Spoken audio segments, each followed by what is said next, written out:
22장, 사도행전 22장 하도록 하겠습니다. 지난주에 사도행전 21장에서는 바울 사도가 이제 밀레노에서 장로들 만났을 때도 앞으로 예루살렘에 가면은 결박당하게 될 것을 알고 가지 말기를 만류하죠. 또 두로의 제자들을 만났을 때도 가지 않았으면 좋겠다라고 이야기하고, 또 아가보도 이제 가지 않았으면 좋겠다라고 이야기함에도 불구하고 이제 예루살렘으로 오게 되어집니다. 예루살렘에 와서 유대인들에게 오해를 받게 되어지죠. 이제 이스라엘 이방인들이 들어갈 그들 안까지 유대인만이 갈 수 있는 곳까지 이방인을 데리고 갔다. 그래서 성전을 무시했다. 그런 의미로 오해를 하게 되어집니다. 그래서 이제 두들겨 맞고 또 폭동이 일나니까, 소란이 일나니까 로마의 천부장이 와서 그를 구출해내죠. 그때 이제 지난주에 마지막 부분에 보면은 천부장에게 헬라어로 내가 잠시 이야기를 해도 되겠느냐라고 물어보고, 그 다음에 이제 오늘부터 그 유대인 소동하는 사람들에게 하는 내용이 나옵니다. 그가 이제 간증을 하게 되어지는데, 자 1절에서 3절 말씀 읽어보겠습니다. 22장 1절에서 3절 시작. 무용들아, 내가 지금 여러분 앞에서 변명하는 말을 들으라. 그들이 그가 히브리 말로 말함을 듣고 또 조용한지라. 이어 이르되 나는 유대인으로 길리기아 다술에서 났고 이 성에서 자라 가말리엘의 문화에서 우리 조상들의 율법에 엄한 교훈을 받았고 오늘 너희 모든 사람처럼 하나님께 대하여 열심히 있는 자라. 아멘. 바울은 지금 이제 유대인 사람들에게 자기가 동족임을 이야기하면서 최대한 존중하는 언어로 이야기를 합니다. 여기 보면은 히브리어로 이야기했다라고 이야기하는데, 히브리어라는 말은 히브리 사람들이 사용하는 언어다라는 말입니다. 그래서 라틴어를 아람어를 이야기합니다. 그러니까 주로 그들이 사용하는 언어는 아람어였습니다. 예수님께서 소녀를 일으키실 때도 달리다금 했던 단어가 이제 아람어죠. 그래서 주로 사용했던 아람어고, 성경은 언어로 이제 문서로 되어 있는 것은 히브리어로 문서가 되어 있고 그렇습니다. 그러니까 아람어라고 할 수 있죠. 그리고 관공서에서 주로 사용하는 언어는 라틴어, 그리고 조금 고급스러운 것은 헬라어, 그렇습니다. 어쨌든 히브리어로 했다는 말은 아람어로 이야기합니다. 부영들아라는 말은 우리는 그냥 부영들아 이렇게 되어 있는데, 원어에서는 부모, 선배님, 어르신 이런 뜻을 가지고 있습니다. 그리고 형제들 이란 말은 아델포스, 한 어머니 뱃속에서 나온 사람들이다, 당신들은, 그런 말입니다. 그러니까 영어 성경에도 보면은 뭐라고 적혔냐면은 brothers and fathers, listen now to my defense 이렇게 돼 있습니다. 그러니까 여기 보면은 이제 부형들아, 나의 어르신, 그리고 우리 형제님들 이런 말입니다. 내 말을 들어보십시오라고 하는 말입니다. 그러면서 이제 우리 성경에는 변명이라고 적혀 있는 단어가 사실은 어감으로는 별로 좋지는 않습니다. 그죠? 변명이라는 말은 마치 궁색하게 나를 변호하는 듯한 그런 단어잖아요. 그러니까 사실은 이 단어를 변호라고 번역하는 것이 더 올바르고, 세번역이나 또 흠정역에서는 뭐라고 번역했냐면은 해명이라고 번역했습니다. 해명. 그 단어가 조금 더 낫겠죠. 어쨌든 내 변명을 들어봐라 라고 이야기를 합니다. 그러면서 이제 자기의 그 프로필에 대해서 이야기하죠. 첫째는 나는 길리기아 다섯 사람이다. 길리기아 다섯 사람이라는 것은 지난주도 말씀을 드렸던 것처럼 교육의 중심지에서 나는 태어났다. 그만큼 나는 아주 똑똑한 사람이다 라는 말입니다.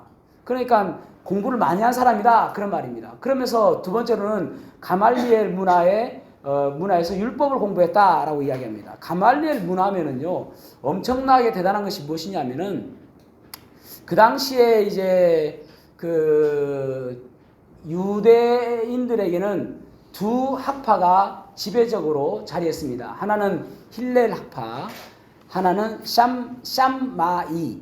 샴마이 학파 그렇습니다. 샴마이 학파는 조금 보수적입니다. 그러니까 율법을 문자 그대로 지켜야 된다라고 주장하는 사람들이 샴마이 학파고, 그 다음에 힐렐 학파는 조금 진보적입니다. 조금 융통성이 있다라고 주장하는 사람들입니다. 여러분 오늘날에도 보수가 더 젊은 사람들한테 인기가 좋습니까? 진보가 인기가 좋습니까? 진보가 인기가 좋잖아요.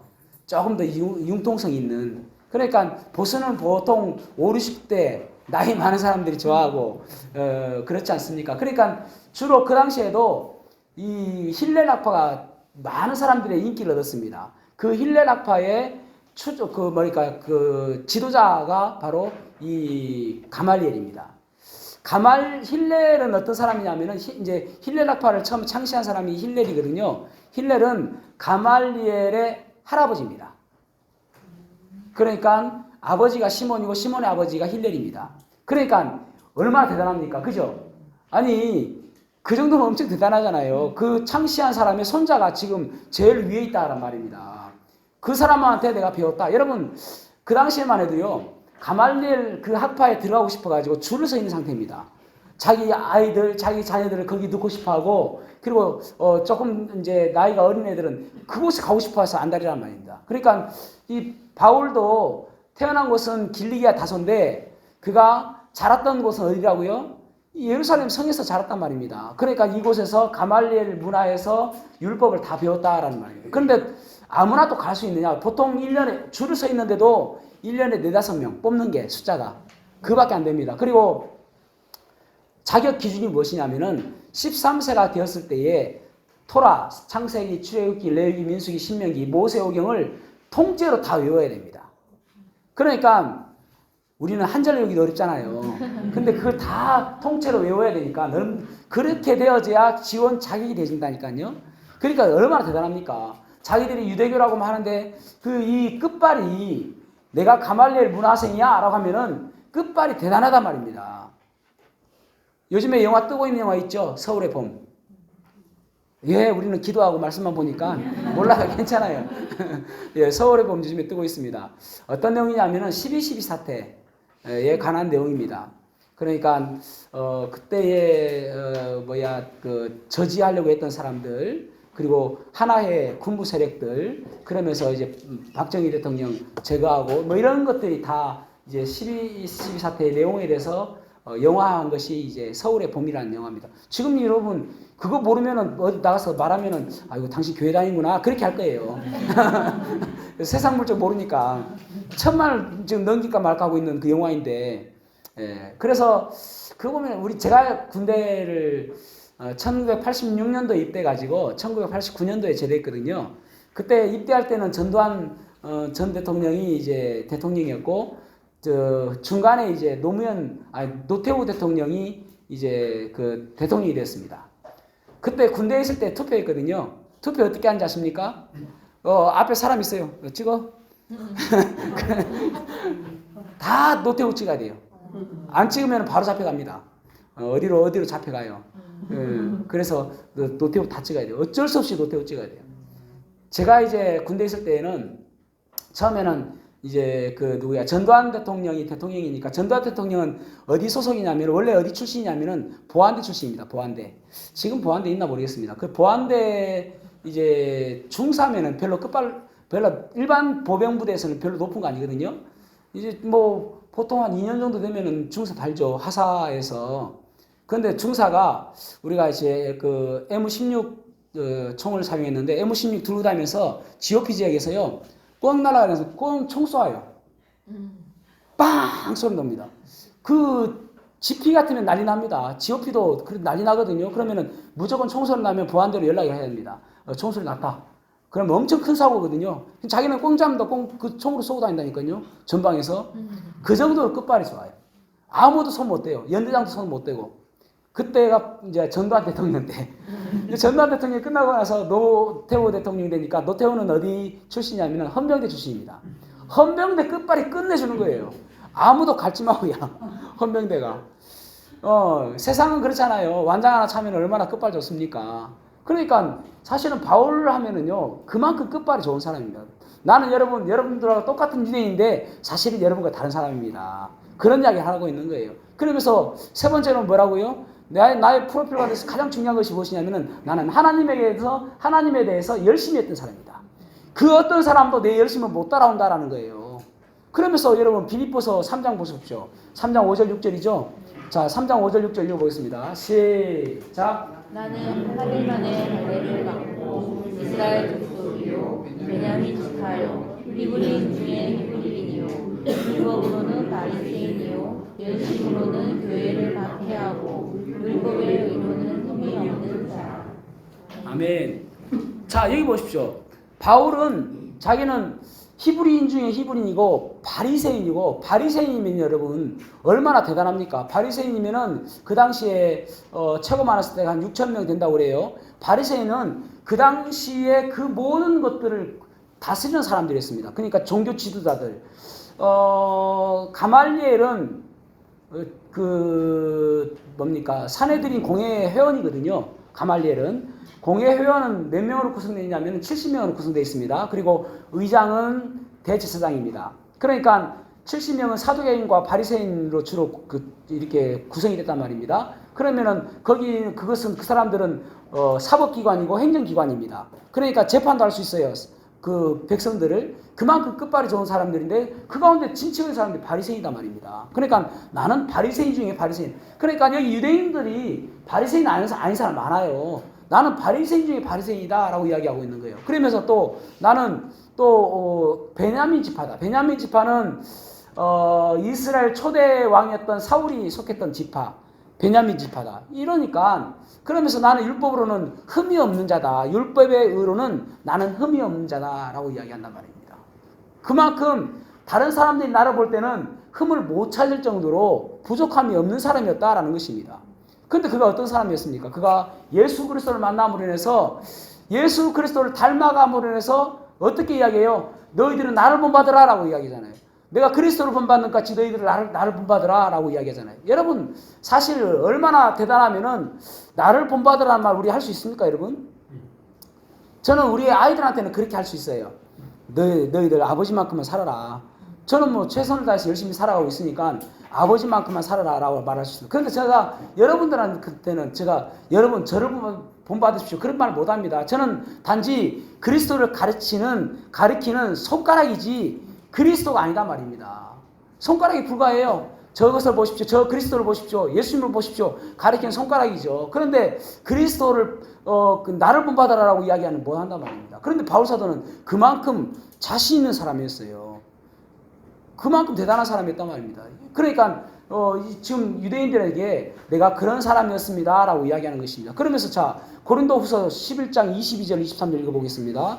거기 그 당시에 이제 고린도에서 사도 바울의 사도권에 대해서 부인하고 또 거짓 교사들 그런 사람들이 있었습니다. 그게 보면은 고린도서 11장에 나오면 그들이 바로 그 사람들입니다. 자, 그들이 그 사람인 것을 염두에 두시고 22절과 23절 읽어보겠습니다. 시작. 그들이 히브리인이냐 나도 그러하며 그들이 이스라엘이냐 나도 그러하며 그들이 아브라함의 후손이냐 나도 그러하며 그들이 그리스도의 일꾼이냐 정신없는 말을 하거니와 나는 더욱 그러하도다. 내가 수고를 넘치도록 하고 목에 가시기도 더 많이 하고 뇌도 수없이 맞고 여러 번 죽을 뻔하였으니. 아멘. 내가 그렇게 그들도 이스라엘 사람이고 나도 누구고 뭐 이렇게 계속 이야기하잖아요. 그러면서 근데 그 사람들이 안 받은 게 뭐냐면은 고난을 안 받은 것입니다. 나는 그런 사람이었다라는 거예요, 지금. 그러니까 지금 이제 자 이어서 바울의 간증을 하고 있는 것이거든요. 내가 원래 그랬던 사람이었다라는 것을 이야기하면서 그러면서 그가 어떻게 주님을 만난지를 이야기해요. 자 22장 6절에서 9절 읽어보겠습니다. 22장 6절에서 9절 시작. 가는 중 다메섹에 가까이 갔을 때에 조정쯤 되어 호련히 하늘로부터 큰 빛이 나를 둘러 비추매 내가 땅에 엎드러져 들으니 소리 있어 이르되 사울아 사울아 네가 왜 나를 박해하느냐 하시거늘 내가 대답하되 주님 누구시니까 하니 이르시되 나는 네가 박해하는 나사렛 예수라 하시더라. 나와 함께 있는 사람들이 빛을 보면서도 나에게 말씀하시는 이의 소리는 듣지 못하더라. 아멘. 아멘. 바울이 구원 간증을 하고 있는 것입니다. 그러니까 구원 간증에서 가장 중요한 요소가 무엇이냐면은 첫째는 예수님을 만나기 전에 나는 어땠는가? 아까 부분 봤죠? 그 다음에 예수님을 나는 어떻게 만났는가? 그것이 두 번째고, 세 번째, 그렇다면 나는 어떻게 변화되었는가? 이 세 가지 구원 간증에는 꼭 들어가야 된단 말입니다. 그러니까 지금 이제 과거에 나는 그랬던 사람이었는데 내가 다메섹으로 예수 믿는 사람들을 잡으러 갈 때에 그때에 예수님을 내가 만났다라는 것입니다. 그래서 오정이라고 되어 있는데 왜 그렇게 말을 어렵게 썼는지 몰라요. 그래서 세 번역에서는 정오라고 되어 있습니다. 정오입니다. 정오에 대낮에 한낮에 예수님을 만난 것입니다. 그래서 그분을 만났을 때 그분이 주님 누구십니까? 그렇게 물어보죠. 바울 사도가 주님 누구십니까? 그러니까 주님께서 말씀하시길 네가 박해하는 나사렛 예수다라고 이야기하잖아요. 여러분 주님 누구십니까? 라고 물어보는 이 말이 우리는 항상 우리에게 그렇게 물어봐야 돼요. 내 주인은 누구인가? 내 주인은 누구인가? 그러니까 세상 사람들은 모두가 다 내가 주인이다라고 생각하며 살아갑니다. 그리고 세상에서도 우리에게 계속적으로 주는 메시지가 무엇이냐면은 너의 주인은 너다라고 이야기하는 것입니다. 그래서 주인 되려고 살아가요. 세상은 힘 있는 사람이 주인이죠. 어느 날 내가 회사를 갔는데 내가 주인 줄 알고 갔는데 회사에 주인이 있어요. 그래서 나도 주인 되고 싶어서 회사 차리잖아요. 누구나 다 주인 되고 싶어 한다니까요. 그래서 세상에 살아가면서 내가 주인인 사람들이 많이 보이니까 시끄러운 거예요. 만약에 교회에서 시끄럽다고 하면은 그 가운데서 내가 주인이라고 생각하기 때문에 시끄러운 것입니다. 그러니까 우리가 그리스도인이 되었다는 것은 무엇이냐면은 내 주인이 예수님이다라고 고백하는 사람들이 그리스도인이 된 것입니다. 다시 한번요. 그리스도인은 내 주인이 내가 아니라 그리스도다라고 생각하는 그때 바로 그리스도인이 되었다라는 말입니다. 그러니까 여러분 가장 불행한 사람은 어떤 사람인가 하면은 그리스도인이 되었음에도 불구하고 아직도 갈등하는 사람, 내 마음속에 주인이 누구인지 모르고 갈등하는 사람, 그 사람이 가장 불행한 사람이에요. 내 마음속에 주인은 그리스도입니다, 여러분. 마태복음 16장에 보면은 가이사랴 빌립보에 예수님께서 가시죠. 가이사랴 빌립보 그곳에 갔을 때에 사람들이 예수님을 뭐라고 이야기하는지 예수님이 제자들에게 묻습니다. 그러니까 예수님은 엘리야입니다, 선지자입니다, 이야기합니다. 그러니까 너희들은 나를 누구라고 생각하느냐라고 이야기합니다. 그러자 베드로가 16장 16절에 보면은 주는 그리스도시요 살아계신 하나님의 아들이십니다라고 이야기합니다. 그러니까 그 16장 18절에는 이 반석 위에 내가 교회를 세우리니 음부의 권세가 이기지 못할 것이다 라고 이야기합니다. 그러니까 이 교회는 어떤 기초 위에 세워졌는가 하면은 주는 그리스도시고 살아계신 하나님의 아들이십니다. 그리고 그 주는 할 때 주님은 나의 주인은 그런 말입니다. 그러니까 이 교회는 주님께서 나의 주인이라고 고백하는 사람들이 모여있는 곳, 그것이 바로 교회란 말입니다. 자꾸 목소리가 커지는 것은 무엇입니까? 내가 주인이라고 생각하니까 목소리가 커지는 것이거든요. 그러니까 주님 만났을 때의 그 관계가 확실히 정립이 돼야 됩니다. 내 주인은 주님이다. 그러면 여러분 내가 살아가는 데 있어서 실수하지 않죠. 어떤 일을 결정할 때도 주인한테 먼저 물어보잖아요. 내 마음대로 하는 것이 아니라 그렇게 결정하는, 지금 그래서 바울 사도가 그 주님을 만난 것에 대해서 이야기하는 것입니다. 그런데 여러분 거기서 끝나면 안 되는 것이죠. 많은 사람들이 여기서 끝나요. 그러니까 주님은 나의 주인이십니다. 나는 주님의 보혈로 구원받았습니다. 끝! 그 다음에 뭐가 있어야 됩니까? 내가 무엇을 하리니까? 이게 나와야 된단 말입니다. 내가 구원받았으니까 내가 무엇을 하리니까? 이거 물어봐야죠. 이 바울사도 보십시오. 지금 내가 무엇을 하리니까 물어보잖아요. 주님을 알고 나서 여기까지 가야 된단 말입니다. 여러분 우리가 신앙의 성장이 없고 계속 정체되어 있는 이유가 무엇입니까? 거기서 끝이니까 하는 거예요. 구원받는 것은 끝이고 이것으로서 다 이루었다라고 생각하고 내가 구원받는 것으로 만족하고 더 이상 할 것이 없는 것처럼 생각하니까 신앙의 성숙이 없는 거예요. 신앙의 성숙이 있다는 것은 내가 무엇을 하리까? 주님 나를 위해서 구원하여 주셨는데, 나를 위해서 피 흘려 주셨는데, 나를 위해서 십자가에 달려 돌아가셨는데 내가 그러면 무엇을 하리까? 라고 물어봐야 한단 말입니다. 지금 바울사는 그 물어보잖아요. 내가 무엇을 하리까? 주님 무엇을 하리까? 자, 10절 말씀 읽어보겠습니다. 10절 시작. 내가 이르되 주님 무엇을 하리이까? 주께서 이르시되 일어나 다메섹으로 들어가라. 네가 해야 할 모든 것을 거기서 누가 이르리라 하시거늘. 아멘. 주님께 우리가 물어봅니다. 주님, 내가 무엇을 하리까? 라고 물어봤을 때 주님께서는 가던 길 그대로 가라라는 거예요. 그러니까 다른 길 가지 말고 너 지금 다메섹으로 가고 있는 길이었잖아. 그대로 가. 너 집에 가야지. 그대로 가. 너 배우자 있는 곳으로 가. 아니 여러분, 잘못 믿는 사람들은 가정 다 포기하고 그냥 오로지 주님 믿겠다라고 하는 사람도 있습니다. 잘못 믿는 것이죠. 가던 길 계속 가라. 직장 가. 네 다니고 있는 회사 다녀. 일하고 있는 그거 해 라고 이야기합니다. 그런데 여러분 중요한 것이 무엇이냐면은 가던 길 계속 가는데 그전에는 이제 사람을 잡기 위해서 갔잖아요. 사람을 주기 위해서 갔잖아요. 이제는 목적을 바꿔주는 거예요. 가던 길 계속 가는데 똑같은 일을 하는데 이제는 사람 살리는 목적, 하나님께서 너를 원하시는 목적, 하나님께서 기뻐하시는 목적, 주님께서 너를 이 땅에 있게 하신 목적, 그 목적대로 가라는 거예요.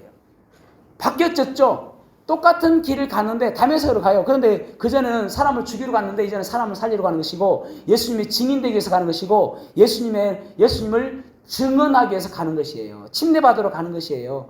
다른 목적을 가지고 가는 것입니다. 그러니까 주님 내가 무엇을 하리까? 완전히 다른 방향으로 인도하지 않으세요. 가고 있는 그 길을 계속 가는데 내가 이제는 무엇을 위해 살아갈 것일까? 학교 다니는 애들 계속 열심히 학교 다니고 직장 다니는 사람 계속 직장 다니고 그런데 내가 무엇을 하리까 하는 것은 목적이 달라진 거예요. 주님께서 우리를 왜 부르셨습니까? 주님의 목적에 맞게 살아가게 하기 위해서 나를 왜 존재하게 하십니까? 주님의 목적대로 살게 하시기 위해서 내 사명을 감당케 하시기 위해서 우리를 부르셨다라는 말입니다. 지금 바울은 그런 거예요. 자, 그래서 아나니아를 만나게 되죠. 자, 아나니의 증언을 보게 되집니다. 22장 12절에서 16절 읽어보겠습니다. 12절에서 16절 시작. 율법에 따라 경건한 사람으로 거기 사는 모든 유대인들에게 칭찬이 되는 아나니아라 하니까 내게 와 곁에 서서 말하되 형제 사로라 다시 보라 하거늘 즉시 그를 쳐다보았노라. 그가 또 이르되 우리 조상들의 하나님이 너를 택하여 너를 자기 뜻을 알게 하시며 그 의인을 보게 하시고 그 입에서 나오는 음성을 듣게 하셨으니 네가 그를 위하여 모든 사람 앞에서 네가 보고 들은 것의 증인이 되리라. 이제는 왜 주저하느냐? 일어나 주의 이름을 불러 침례를 받고 너의 죄를 씻으라 하더라. 아멘. 아나니아 선지자를 만나게 되어집니다. 신기합니다. 예수 믿는다는 게 참 신기한 게 무엇이냐면은 만남의 바운더리가 달라져요. 그 전에 만났던 사람들이 더 이상 즐거워하지 않고 새로운 사람들을 만나게 되어집니다. 예전에는 밥 먹으러 만나는 것들 좋아하게 되어지고 또 남자들은 스포츠 당구를 친다든지 골프를 친다든지 그런 거 좋아했던 그런 만남을 기대했었는데 예수 믿고 나아지니까 다른 것이 더 좋아진단 말입니다. 주님의 주 안에서 같이 형제 자매들을 만나는 것이 즐겁고 또 만나서 교제하는 것이 즐거워지고 이런 범위가 달라져요. 만남의 범위가. 그게 신기한 거예요. 그 전에 느끼지 못했던 그런 즐거움이 바뀌어진단 말입니다. 지금 아나니아를 만나게 하신단 말이에요. 주님은. 그래서 아나니아를 통해서 이제 주님의 증인이 되어라 라고 지금 이제 이야기를 듣게 되어지죠. 자, 그러면서 바울이 이제 계속된 증언을 하게 되어집니다. 17절에서 21절 말씀에 보면은 이 말씀은 이제 9장에서 있는 내용이 아닌 다른 내용이 나옵니다. 여기만 나오는 내용이죠. 바울 사도가 했던 특별한 경험을 이야기합니다. 자, 한번 읽어보겠습니다. 17절에서 21절 말씀 시작. 후에 내가 예루살렘으로 돌아와서 성전에서 기도할 때에 황홀한 중에 봄에 주께서 내게 말씀하시되 속히 예루살렘에서 나가라. 그들은 네가 내게 대하여 증언하는 말을 듣지 아니한다 하시거늘 내가 말하기를 주님 내가 주를 믿는 사람들을 가두고 또 각 회당에서 때리고 또 주의 증인 스데반이 피를 흘릴 때에 내가 곁에 서서 찬성하고 그 죽이는 사람들의 옷을 씻긴 줄 그들도 아나이다. 나더러 또 이르시되 떠나가라. 내가 너를 멀리 이방인에게로 보내리라 하셨느니라. 아멘. 후회라는 말은 바울 사도가 다메섹에서 나와서 그 광주를 타고 도망가지 않습니까? 그리고 나서 어디에 가요? 아라비아 광야에서 3년간 있습니다.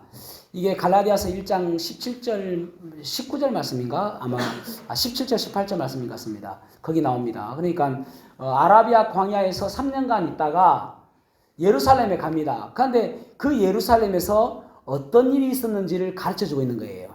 그 어떤 일이 있었는지를 지금 간증하고 있는 것입니다. 이 처음 나옵니다. 그러니까 마치 베드로가 환상을 보았던 것처럼 부정한 음식을 잡아먹으라 라고 했던 그것을 통해서 고넬료에게 보내신 것을 경험하게 하지 않습니까?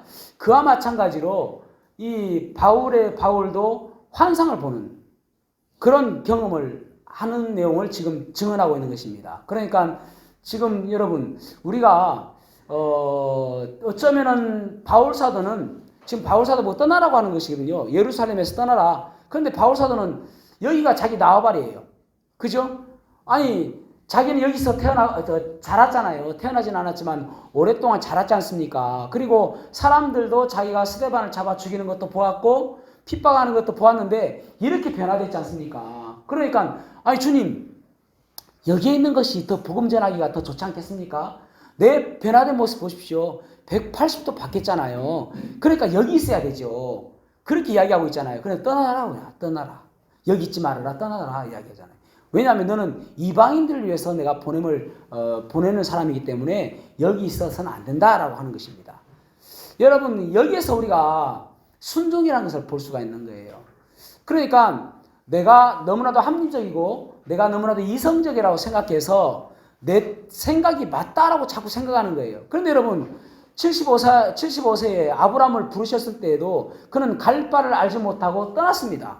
그러니까 여기에 순종이 있는 거예요. 내가 원하는 것이 아니라 주님께서 떠나라고 하실 때에 떠나는 것, 멈춰 있지 않는 것, 자리를 벗어나는 것, 우리는 너무나도 익숙한 곳에 있기를 좋아합니다. 그것이 편하다 생각하고요. 그런데 익숙한 것이 아니라 주님께서 원하시는 곳으로 가야 된단 말입니다. 때로는 그것이 익숙하지 않고 내 옷에 맞지 않는 것 같고 그렇잖아요. 여러분 전도하러 갈 때 좀 익숙하지 않죠? 좀 이상하잖아요. 아니 전도하는데 맨날 전도하러 가는 사람들은 익숙하겠죠. 습관처럼. 그런데 어찌다 한 번씩 하려고 하면은 뭔가 이상하잖아요. 그죠? 아멘 안 하셔도 괜찮아요. 그래서 가는 거예요. 그게 떠나라 할 때 떠나는 거예요. 예. 우리는 다 익숙하니까 아멘 안 하셔도 괜찮아요. 그러니까 내가 원하는 것이 아니라 주님께서 원하시는 것이 있을 때에 떠나는 거예요. 또 헌신하는 거예요. 또 뭘 수고하는 거예요. 그죠? 그런 것들이 우리가 원하지 않는다 할지라도 주님께서 원하시는 것이니까 하는 것입니다. 자, 여기에서 이제 군중들이 빡칩니다. 왜냐하면은 이방인이라고 하는 말에 이 사람들은 경계합니다. 그러니까 자기들은 선민이잖아요. 선택된 민족이고 하나님께서는 자기들만 구원하셨다고 생각했는데 자꾸 이방인으로 떠난다니까 빡친 겁니다. 그래서 자 보십시오. 22절에서 24절 읽어보겠습니다. 22에서 24절 시작. 이 말하는 것까지 그들이 듣다가 소리질러 이르되 이러한 자는 세상에서 없애버리자 살려둘 자가 아니라 하여 떠들며 옷을 벗어 던지고 티끌을 공중에 날리니 선부장이 바울을 명내로 데려가라 명하고 그들이 무슨 일로 그에 대하여 떠드는지 알고자 하여 채찍질하며 질문하라 하는데. 아멘. 자, 이방인들 이야기하니까 없이 하자라고 이야기하는 것입니다. 그러니까 이 사람은 진짜 우리가 살려둬서는 안 되겠다라고 생각하는 것입니다. 그러니까 지금 이제 또 이제 소동이 일어나는 게 되는 것이죠. 그래서 천부장이 이 사람을 데리고 가가지고 무슨 일인가, 왜 그러는가를 이제 백부장에게 신문권을 주는 것입니다. 신문할 때는 기본적으로 어떻게 합니까? 먼저 때리고 시작하죠. 자, 보십시오. 마지막에 우리가 25에서 29절 읽어보겠습니다. 25에서 29절 시작. 가죽줄로 바울을 매니 바울이 곁에 서 있는 백부장들어 이르되 너희가 로마 시민된 자를 죄도 정하지 아니하고 채찍질할 수 있느냐 하니 백부장이 듣고 가서 천부장에게 전하여 이르되 어찌하려 하느냐 이는 로마 시민이라 하니 천부장이 와서 바울에게 말하되 네가 로마 시민이냐 내게 말하라 이르되 그러하다. 천부장이 대답하되 나는 돈을 많이 들여 이 시민권을 얻었노라. 바울이 이르되 나는 남에서부터라 하니 신문하려던 사람들이 곧 그에게서 물러가고 천부장도 그가 로마 시민인 줄 알고 또 그 결박한 것 때문에 두려워하니라. 아멘. 로마 시민권자에 대해서 나오죠. 그래서 이제 백부장이 다짜고짜 때리려고 하니까 로마 시민권자는 그 재판하기 전에 때려서는 안 됩니다. 그리고 재판도 황제에게 직접 받을 수 있습니다. 그러니까 로마 시민권자에 대해서는 특별히 십자가형도 못합니다. 그러니까 여러분 사도 바울이 이제 베드로는 거꾸로 십자가에 매달리고 안드레형 십자가에 매달리고 그랬잖아요. 근데 왜 사도 바울은 십자가에 안 매달은가 하면은 로마 시민권자이기 때문에 그렇습니다. 그래서 참수당하죠. 목배임 당하지 않습니까? 그래서 성지순례 가면은 그 사도 바울이 그 순교했던 그곳에 머리가 대골대골 굴러가지고 피를 몇 자국 흘렸다 뭐 그런 이야기도 있고 그렇다고 하더라고요. 그러니까 어쨌든 사도 바울은 그래서 이제 십자가에 달리 죽지 않은 것입니다. 순교를 했긴 했지만은. 그러니까 로마 시민권이라는 것이 상당하거든요. 근데 이제 백부장이 때리려고 하니까 이 채찍이 있지 않습니까? 예수님께서 십자가에 달리실 때에 그때에 맞은 채찍하고 똑같은 거거든요. 가죽 끝에 이제 뼈 조각이나 또 쇠 조각을 달아가지고 때리는 것입니다. 그러면은 얼마나 아프면서 또 이렇게 살갗이 떨어지기도 하고 심지어는 배가 찢어가지고 창자가 나오기도 하고 그래 죽기도 하는 거예요. 그만큼 아주 지독한 채찍입니다. 이 채찍으로 때리려고 하니까 여러분 우리 그리스도인들이 애꿎은 고난을 받을 필요는 없습니다. 그러면 바보죠. 뭐라 애꿎은 고난을 받아요? 나 좀 때려줘봐. 그럴 필요 없는 거예요. 그러니까 애꿎은 고난이기 때문에 내가 로마 시민권자다 라고 하니까 백부장이 깜짝 놀란 것입니다. 뭐라고 깜짝 놀래요? 헐. 헐이 헐. 그래서 막 달려갑니다. 그래가지고 천부장에게 얘기합니다. 아니 저 죄인 있잖아요. 로마 시민권자랍니다. 그 천부장이 깜짝 놀랍니다. 뭐라고요? 헐. 천부장도 헐. 그래 와가지고 물어봐요. 너 로마 시민권자냐? 나는 돈으로 줘서 사서 나는 로마 시민권자인데 너는 그러니까 자기는 태어날 때부터 왜냐하면 바울의 아버지가 로마 시민권자였거든요. 로마 시민권은 세습되어집니다. 그러니까 자기는 자동적으로 태어날 때부터 로마 시민권자다. 헐. 3번을 말하는 거예요. 왜냐하면 로마 시민권이 급이 다르거든요. 태어날 때부터 로마 시민권하고 자기는 로마 시민권자가 아니었는데 돈으로 샀으니까 급이 다르단 말입니다. 그러니까 깜짝 놀라는 거예요. 결국은 여러분 이 로마 시민권 때문에 로마까지 가는 거잖아요. 황제에게 신문을 받아야 되니까 황제에게 재판을 받아야 되니까 그러니까 로마 시민권자다라고 이야기를 합니다. 여러분 바울사도를 보면은요 우리가 이제 30절은 다음 주에 30절부터 할 거거든요. 왜냐하면은 공회 앞에서 이제 증언하는 내용이 나옵니다. 그러니까 23장은 공회 앞에서 증언하는 내용이 나오기 때문에 30절부터 같이 하는 것이 우리가 이제 한 장씩 하니까 좀 애매하긴 한데 30절부터는 이제 그렇게 맞추는 게 나을 것 같습니다. 어쨌든 바울 사도를 보면은 여러분 억울하지 않을까요? 얼마나 억울할까요? 여러 가지 일들을 당하는 것이 억울하지 않습니까? 지금 억울한 일 당했잖아요. 자기가 이방인을 데리고 성전 뜰까지 들어가지도 않았지 않습니까? 얼마나 억울할까요? 그런데 여러분 억울한 내용이 하나도 안 나오잖아요. 왜 억울한 내용이 안 나옵니까? 여러분 그리스도인들은 억울할 일이 없습니다. 왜냐하면은 하나님의 섭리를 믿기 때문에 그렇습니다. 시편 70편에 보면은 우리가 그리스도인들이 억울하지 않을 이유가 무엇이냐면은 하나님께 토로하는 거예요.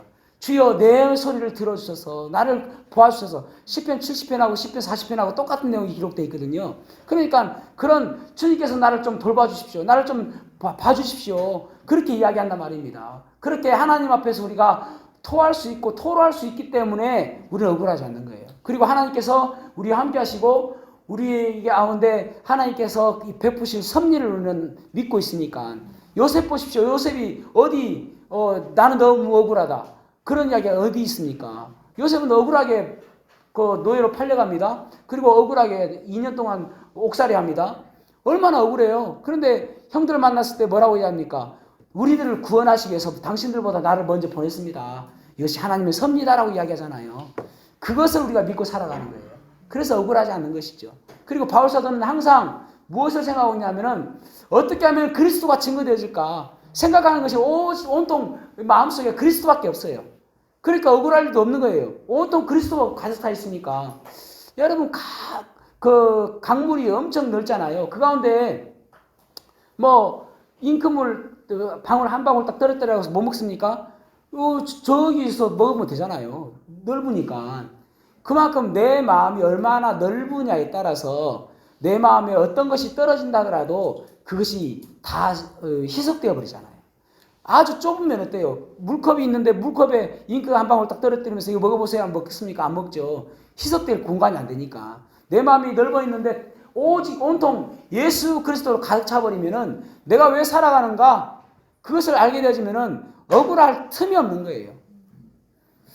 칩 잉글램이라는 목사님이 계시는데요. 이분이 이제 키가 커가지고 학창 시절 때 농구를 했다고 합니다. 농구 선수로 농구하는데 이제 그 흑인 농구 선수와 같이 있었는데 동료 가운데 자기를 너무너무 못살게 굴더래요. 언어 폭력에다가 또 못살게 굴고 막 아주 자기를 힘들게 하더라는 거예요. 그래서 자기가 이제 기도하는 가운데 야, 저걸 어떻게 갚아줄까? 어떻게 하면 내가 저걸 이길까? 그런 생각을 하다가 기도하는 가운데 이런 생각이 딱 드는 거예요. 아, 주님께서는 악을 악으로 갚지 말고 선으로 악을 이기라 라고 하셨으니까 내가 선으로 악을 이겨야 되겠다. 그래서 선하게 항상 대하는 거예요. 그리고 나서 이제 3년이 다 끝나고 이제 헤어지게 되었습니다. 그때에 그 흑인 선수가 이 칩 잉글램 목사님에게 와가지고 네가 그렇다고 해서 내가 교회 안 가. 그런데 내가 혹시라도 앞으로 교회를 가게 된다면은 그것은 너 때문에 가는 거야. 그 이야기를 하더래요. 여러분 우리가 한번 생각해 보셔야 됩니다. 나 때문에 교회 오는 사람 있습니까? 또 나 때문에 예수님 믿는 사람 있습니까? 내가 그렇게 바로 살아가면은 나 때문에 누군가가 예수 믿겠다라고 생각하는 사람들이 있을 거란 말입니다. 그러니까 내 삶 속에서 언제나 주님으로 가득 찬 삶 살아야 돼요.